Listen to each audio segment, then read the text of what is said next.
The Mist, the Thicket, and the Dream in Creation.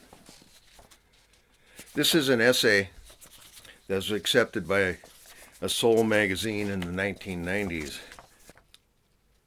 An epigraph. And indeed, if it be the design of Providence to extirpate the savages in order to make room for the cultivators of the earth, it seems not improbable that rum may be the appointed means. It has already annihilated all the tribes who formerly inhabited the seacoast. Words of Benjamin Franklin in his autobiography. Anyone who hurts at the abuses of the natural world and its inhabitants, who wonders whether the destructive tendencies of contemporary lifestyles will be reversed, or who contemplates the possibility of a balanced life in a natural world, must look into the face of the great steward and know that the force of stewardship is, at best, a beneficent dominance of the natural world. Dominance of any kind derives its power from the enlightened combination of intellect and will. Any contribution by the soul tends to be accidental or of secondary importance.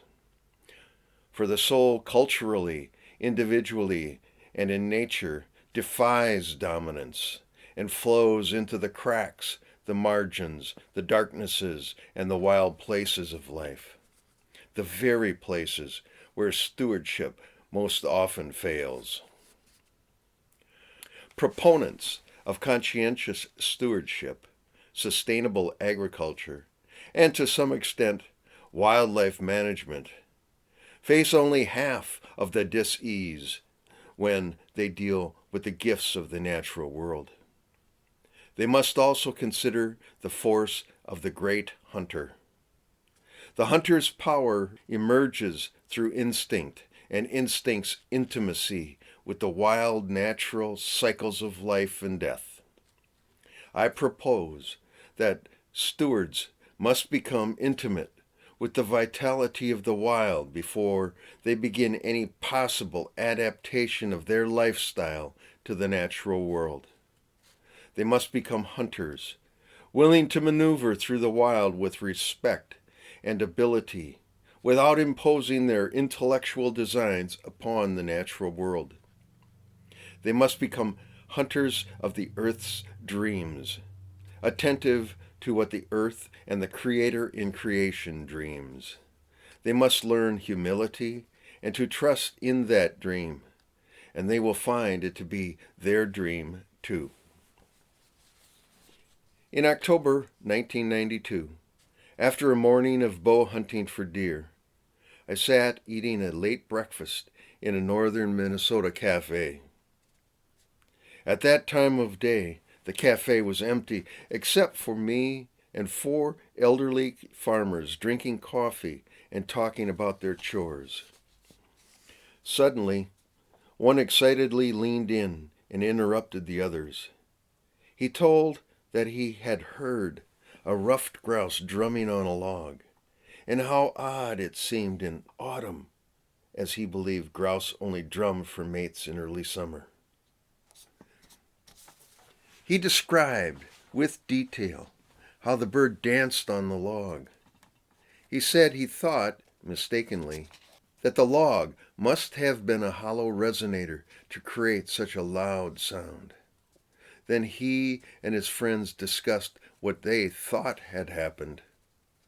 Suddenly, my heart sank when the first elder volunteered that, although he had heard the natural rhythm, he had never actually seen the grouse drum, and he had picked up his explanations from a nature video program on public television. What disturbed me was not the limitation of knowledge, but the timid manner in which these men spoke of the natural world, as if it were a secretive and forbidding place, where only the boldest and most patient television producer is privy to the mysteries of the world. These four men were straightforward with one another, jocular, knowledgeable about machinery, crops, and the marketplace, and they were evidently good friends. What was missing from their lives? Lives spent close to the earth and intimately connected to it through their work? Why did they appear to be in a mist of apathy and deep-seated camouflaged fear? Did I misread them? They paid attention to natural phenomena on a daily basis. They knew domestic animals and their habits well, and they lived in the midst of a wilder world. Yet they were seemingly inattentive to that wildness. In the cafe, the excitement of the spectacled farmer not only interrupted the conversation, but captivated everyone. An unexpected and wild event rippled out of him and the other men. It crossed the aisle to me, and all of us absorbed the residual energy of one tiny incident from the mysterious way of the uncultivated world. Our souls charged. Our minds tingled as we waited to hear more details of the dancing bird. We needed to imagine the feather motor sound in the woods, the timid pale fungus on the side of the log, the halo of the grouse's tail praising its own beauty. This was the true hunger of the men in the cafe. Soon, however, the mist of apathy descended and the conversation died. Slowly they stood and left the cafe. Small farmers in northern Minnesota and those in other lands developed their personal habits over decades. Their techniques and thinking processes formed over centuries, and their beliefs about the nature of the earth solidified during the many millennia since the Neolithic age, when small, walled cities emerged with their cultivated fields just beyond the fortified enclosures. With those walls, the farmers and city dwellers separated themselves permanently from the natural world. That separateness probably created the great other, the undefined enemy out there, which manifested itself in the guise of weeds, nocturnal thieves at their crops, marauding bears or tigers, or stealthy enemies from another city. Civilization and the permanence of enmity between people began. The scholar, Morris Berman, has pointed out in his book, Coming to Our Senses, that, quote, fear of organic life and the existence of the tame wild distinction has grown since Neolithic times and has become so central and pervasive a feature of modern technological societies that it is paradoxically almost invisible, unquote. This fear is the basis for almost all discussions and the rational pandering about stewardship, business, objective learning, and management. Although the cultivators on earth, the land managers and bureaucrats must deal with the weather and its quirky effects every day, every hour, and more every minute, the one thing they seem to want most is predictability in the name of stewardship. The more unpredictable their environment, the more their personal distress, and the more they claim a need for objectivity and a calm, stoic facade.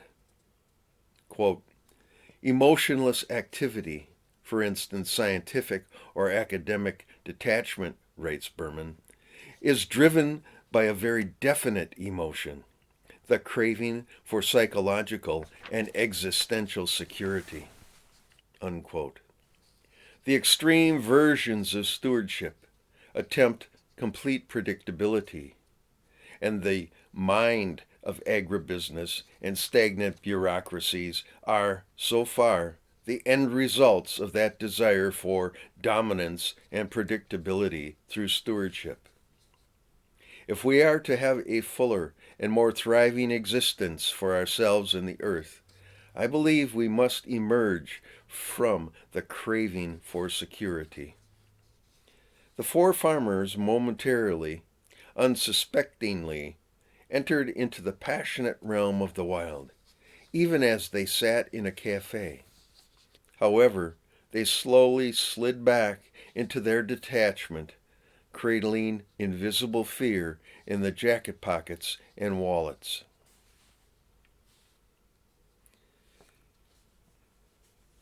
A quote, "I'm a lover of learning, and the trees in open country won't teach me anything, whereas men in town do." That's from Socrates, Phaedrus 230d. The mind at work within a context of stewardship goes into the direction of dominance, control, and abstraction with its persistent tinkering toward efficiency and sterility. The word steward derives from the Old English word steward, warden of the sty. The sty keeper lived, psychologically speaking, quite a distance from the wild boar hunter.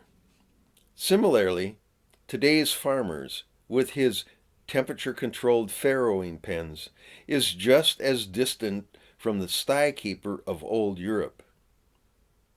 The psychic steps have been movements that persistently creep away from the thicket, maybe the same thicket where the boy Odysseus, hunting with his grandfather and uncles, chased and killed a boar as it gored his thigh.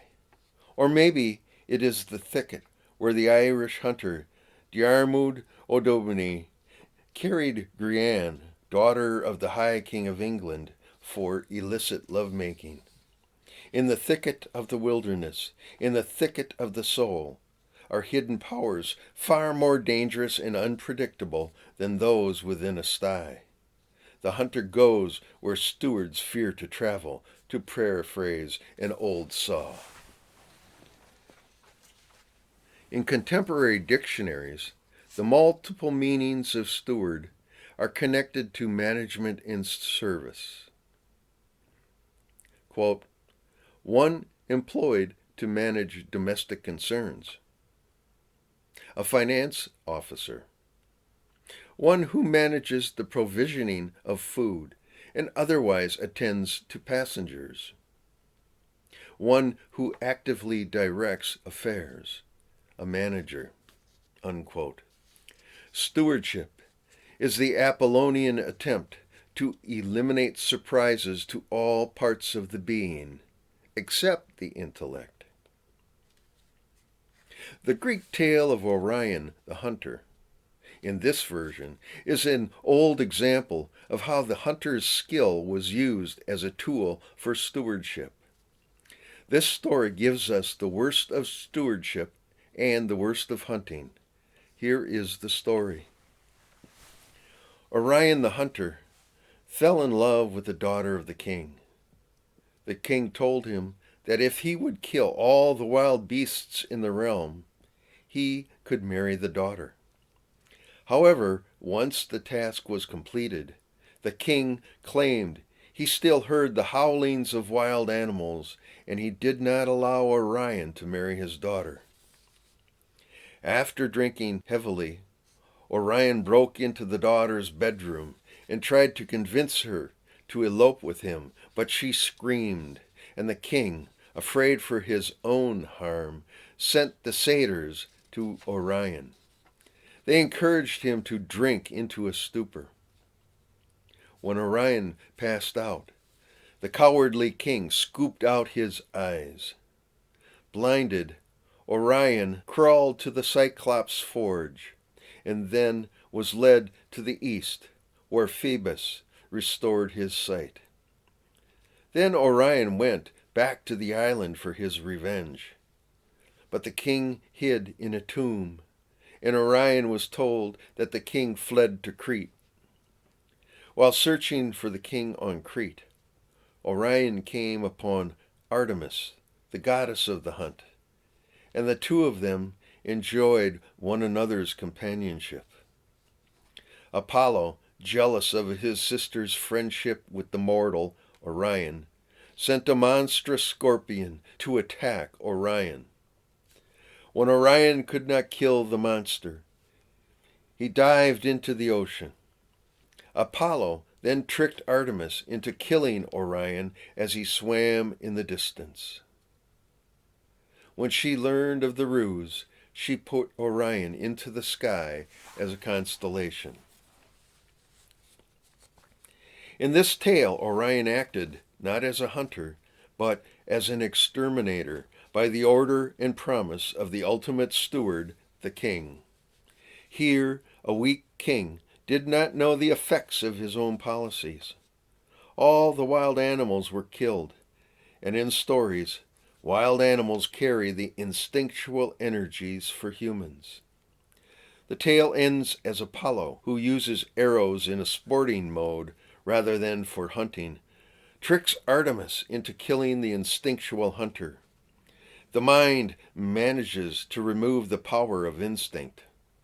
Or we could say that Artemis, the goddess of wild animals, kills Orion for the sacrilege of extermination. The jealous Apollonian mind tries to supersede the power of human instinct. This is counter to actual life. Instinct does not follow intellect, but goes ahead of it. As humans, we need the intellect to interpret and categorize what instinct knows. Intellect diminishes the scope of instinct. When an invisible fear of organic life exists in the king, when the intellect does not trust instinct, instinct and the soul become victims of intellect's trickery, dominance, and fear. Small farmers have become small kings in their own small realms. One listens to the old-timers talk of shooting crows, foxes, coyotes, chicken hawks, even pumas and wolves who dared find occasional meals at the expense of their domestic animals. And then one hears that suppressed fear of the wild in their voices. These men, not so long ago, hired professional hunters to exterminate the predators who compete with humans on the food chain. The slaughter of wild beings in the natural world and in the soul has been devastating. As with the king in the Orion story, our great stewards, the governmental bodies, institutions of various religions, and academic leaders, have been hiding in the legal tombs or ivory towers of their own creation. Because of the survival needs of so many people and species, stewardship is necessary, yet stewards are defensive by nature. They fence in animals and fence out wildness. They find reasons for clear-cutting forests and follow the flow of their fear. Rather than withdraw behind a stone wall of dominance, the steward should occasionally transform into a hunter. The hunter moves on the offense, entering the world without dramatically altering its ecological balance. In this balance, the hunter stimulates himself and his prey without resorting to extermination. He understands the need for the continued existence of all creatures. By entering the wild, the hunter faces his own fear. In the natural world, the human being is an intimate part of the cycle of life and death. The human may easily be food for another predator, and the hunter accepts this fact knowingly. In fact, the hunter finds an exhilaration and an ecstasy immersed in the vital wildness. In his book, The Island Within, Richard Nelson specifically refers to this. Quote, once I flipped the punt in a heavy chop and paddled it ashore upside down using my bare hands. Just after I crawled upon the rocks, 2 killer whales broke the surface right where I capsized. My whole body tingled with a euphoric sense of being fully animal and fully alive. Unquote. In a defensive mode, this would not be a possible feeling, for ecstasy is a surprise. The appearance of Orca gives the psychic push, which breaks through any fog of predictability and security. Nelson feels ecstasy rather than terror. Although he is taken by surprise, he has been paying attention to the world around him, never knowing where direct experience will lead him.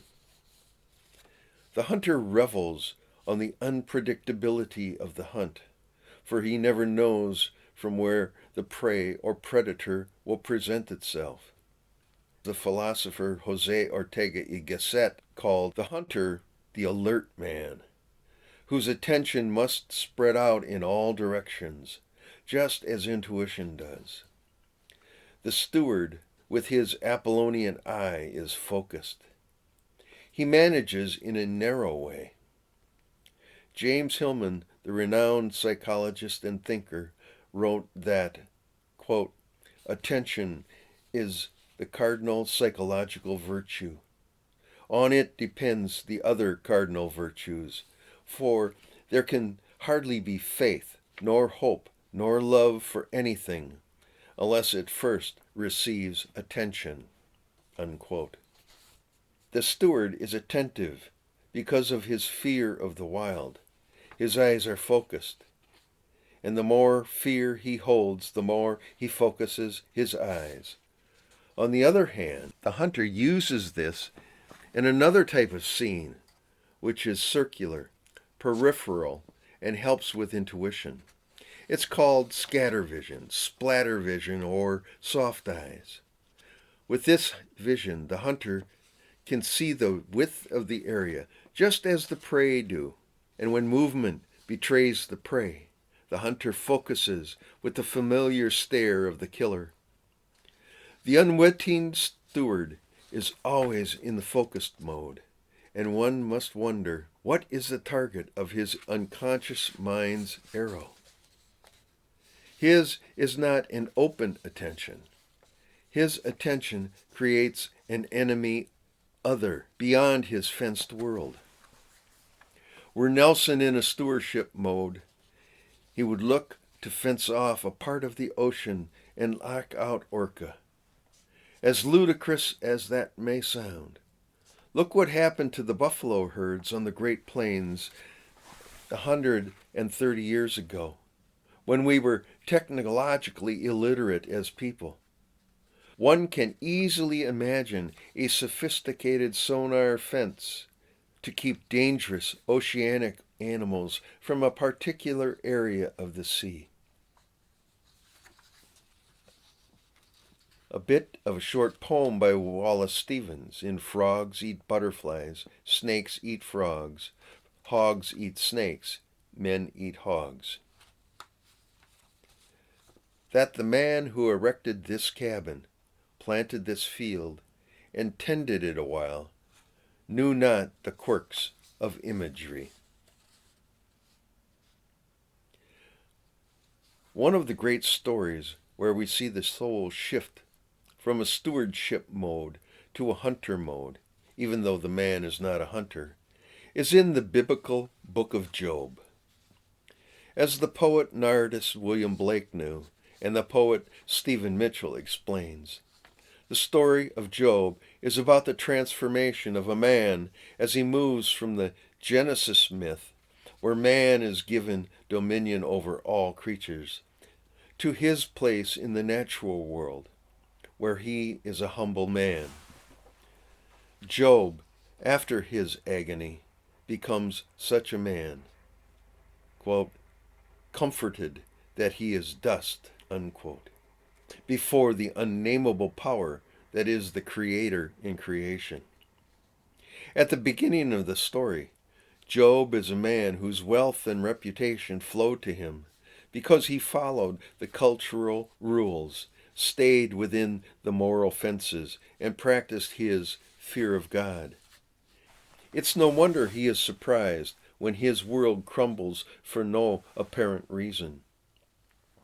The furious, strangled anger of a passive, betrayed Job, and the crush of his personal pain are the direct results of a mind stuck with the belief in dominion and predictability, and not faith in his God. His pain and his questions are the alchemical processes for transformative energy working in the stove of his soul. In his poem, Where, Wendell Berry writes of such a mind and the inevitability of suffering. Here it is. And yet it learns care, reluctantly and late. It suffers plaintively from its obligations. Long attention to detail is a cross it bears only by congratulating itself. Unquote. When Job begins to suffer through the examination of his own inner wilderness and his own self-absorbed pain, he has begun his hunt for the experience of God. Yet he tries to hunt with the mind of a steward. Quote, "Let God weigh me in the scales of justice. Thus will he know my innocence." Unquote. Such rationalist expectation is simply an inadequate self-importance when Job finally experiences the power of the Creator in creation. When that unnameable power, the great mystery, overwhelms Job with sublime beauty and force, rhetorical questions are asked. First, in the terms a steward might comprehend. Quote, "And who shut within the doors the sea, when it burst forth from the womb, when I made the clouds its garment, and thick darkness its swaddling bands, when I set limits for it, and fastened the bar of its door, and said, Thus far you shall come, but no further." Unquote. There can be no intellectual response to such a question. The mystery is the answer of itself.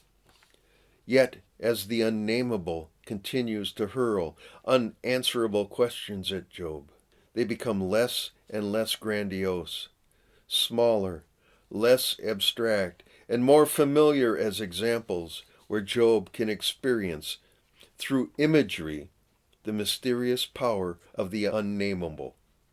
Quote, "Do you hunt the prey for the lioness, or appease the hunger of her cubs, while they crouch in their dens or lie in wait in the thicket? Does the eagle fly up at your command to pass the night at his lofty nest?" Unquote. The hunter ponders these mysteries, and the poet who gave us the book of Job offered these lines so we may examine the mystery in the same way. When the behemoth and the great reptile are described to Job as unconquerable, frightening, and untamable, Job is put in his puny place. Quote, "Can you put the Leviathan in a leash for your maidens?" Unquote. Such is the goal of the steward who has no experience of the hunt. The hunter would never consider leashing such a force. He would respect it, fear it when in danger, and allow it to be in its own realm. He might even figure out how the effects of the force would benefit him, but he would not leash it. Within the circle of the wild, the hunter stalks with acute attention, not only so he can kill for his food, but also to avoid being killed for another creature's meal. Within the psychic confinement of singular stewardship, defensive mannerisms push a man with fear and lethargy toward the shopping malls of America. As Wallace Stevens wrote in his poem, quote, "This somnolence and radipolex seemed to suckle themselves on his arid being." Unquote. Before his agony, Job lived in the pettiness of fearful morality, with only second-hand experience of the great mystery. Through his agony, he transforms into a truly humble man, humble not in fear, but in awe. Maria Tatar, in her work with Grimm's Tales, wrote, quote, "Humility seems to be the badge of the fairy tale hero." Unquote. It is also the state of grace into which Job finally arrives. Humility and its concomitant compassion are learned characteristics, unlike the innate traits of intelligence and brute strength. Tatar noted that in fairy tales, quote, "compassion is typically reserved for the natural allies and benefactors of the heroes, the animals that inhabit the earth, the waters, and the sky." Unquote. In the story of Job, one can say that the unnameable, through the imagery of animals and the natural world, is the benefactor of Job, helping him to state his humility and grace. Job learns his place in the natural world, and he surrenders into it. His life is restored with more bounty than he had before his trials. Job learned to balance his intellect and his soul, the steward and the hunter within. Like the mind of the early Job, when the intellect wants to know what's going on, if there is fear of the future, its struggle is painful. The soul, however, likes to be surprised. Afraid of the future, the steward wants to know, what's going to happen and how can I guide it for my purposes? The hunter desires the experience ahead. What's going to happen? Let's find out. He does not fear the natural world as a whole, and he knows his place in the world. Like the hunter, the soul moves ahead of the intellect into the outer world and into the inner world. The intellect tries to catch up and give accurate interpretations of what's happening. The steward needs the hunter. The intellect needs the soul.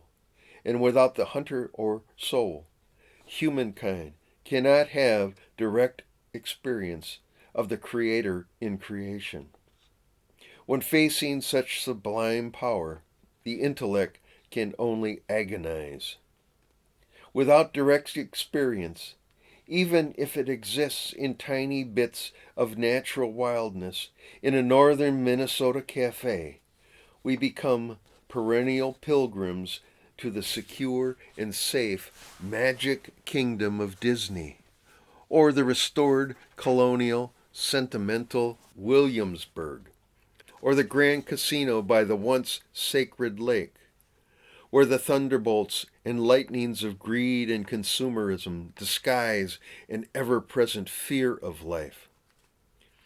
The tracker John Stokes gives this formula as a warning for any animal, including humans.